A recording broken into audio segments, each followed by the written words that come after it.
And I didn't see Errol get hurt a couple of times. A lot of people may say, oh, Errol too big, and he may be, but we haven't seen him take a vicious punch from a big puncher. Welcome to Big Faces Worldwide. It's your guy, Big Will, when I'm back with this boxing talk. Hey, listen, man, before I start this video, man, I want to shout out 2 channels that I rock with heavy. The first one, CMD Boxing Reports. If you have not subscribed to his channel, go ahead and check him out. Also, my man from way over there in Germany, the Nigerian, the Boxing Block Center. If you have not checked them out, go check them out and subscribe. If you're tired of the same old that we a lot of times get on YouTube, go check out these 2 brothers, man. These guys are in their own lane. You know what I mean? They don't piggyback off of what nobody else is doing. You know what I mean? And that's why I rock with them. We did a live stream the other day, man, and we were able to. We had some disagreements, but we were able to, you know, talk about them like men. And walk away with no ill will, no ill feelings, man. That's how men's supposed to do that. So if you have not yet subscribed, go check out CMD Boxing Reports and the homie from Nigeria, the Boxing Block Center. Hey, listen, man, we got a lot of good fights coming on this weekend. But the fight I want to talk about will be on Dazn, the World Boxing Super Series. Terry Flanagan, the former WBO lightweight champion. He got a record of 34 fights, only 1 loss, and 13 knockouts. Now, the 1 loss, excuse me, the 1 loss came last June when he lost his title to Maurice Hooker in a very close split decision, man. He was able to hurt Hooker late in the fight, man. It was a very close fight, very good fight. Flanagan showed his toughness, his grit. And, you know, I look forward to seeing him go up against Regis Prograis. Regis Prograis is 22-0 with 19 knockouts. Now, Regis' last fight was also in New Orleans. This fight will be at the Lakefront arena in New Orleans as well. It was a tough fight for him. You know, I criticized Regis Prograis. I believe he got hit way too much in that fight. He actually admitted it in his post-fight interview. You know, I didn't like his body language in his post-fight interview. I didn't like some of the comments that he's made in his post-fight interview. He made statements that, you know, saying how the crowd had to will him through the fight, you know, and, you know, I didn't think that he was in any type of danger where the crowd had to will him through the fight. Yeah, like I said, he got hit more than we ever seen him get hit. He got hit a lot. His face was busted up pretty good. But, you know, I didn't think he was hurt at any time.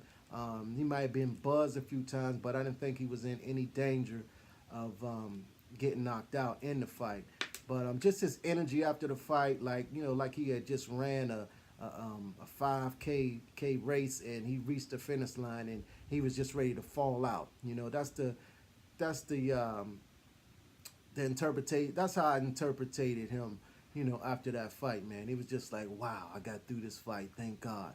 You know what I mean? Velasco was a tough guy, man. He hit him a whole lot, man. But, you know, hats off to Regis. He was able to get him out of there in the 8th round. And, you know, I think that he may have learned from that. You know, he may have learned from that fight. Hopefully he did.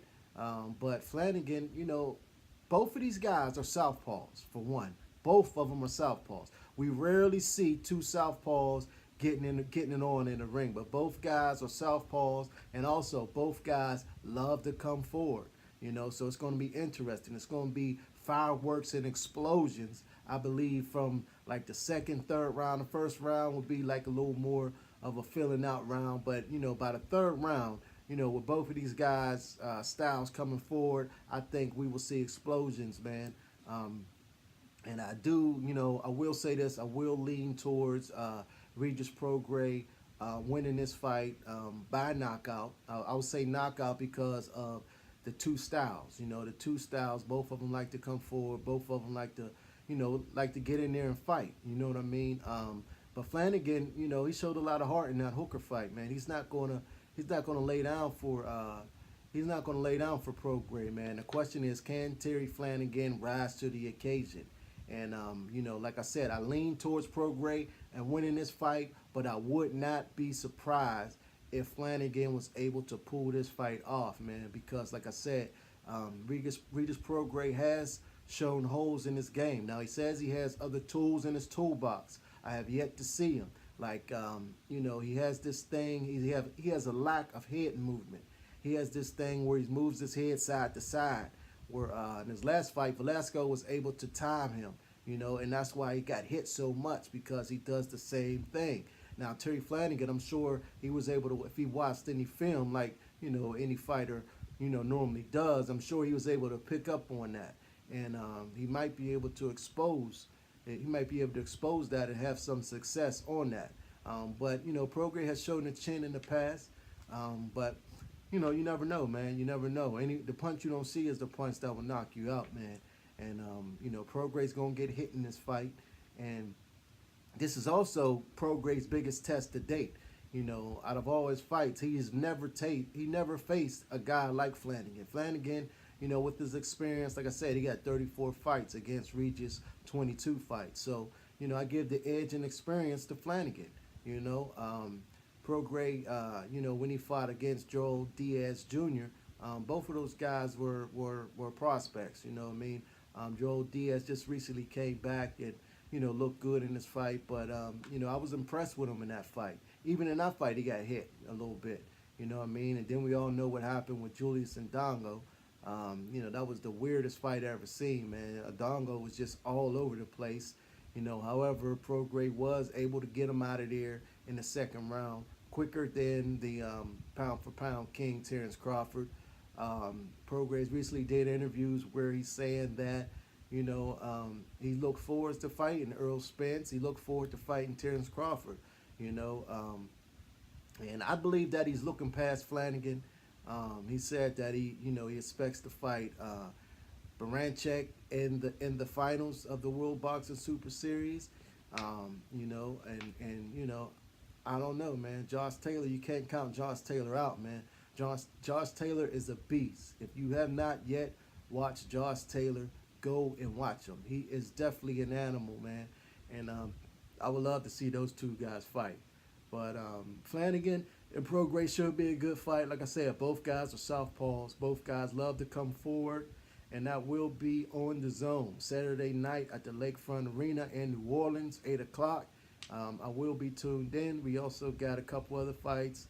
I'll talk about them in some other videos. Man, I'm going to have like three or four TVs and computers on at one time, because there's so many good fights on this weekend. Well, that's all I got for now. It's your boy Big Will. If you're not yet subscribed to the channel, hit the subscribe button, hit the like button, hit the share button, and if you don't like it, hit the dislike button. Hit it twice. That's all I got for now. Peace out. I will never quit. As soon as you think that's it, I'm still talking shit. Ain't that a bitch?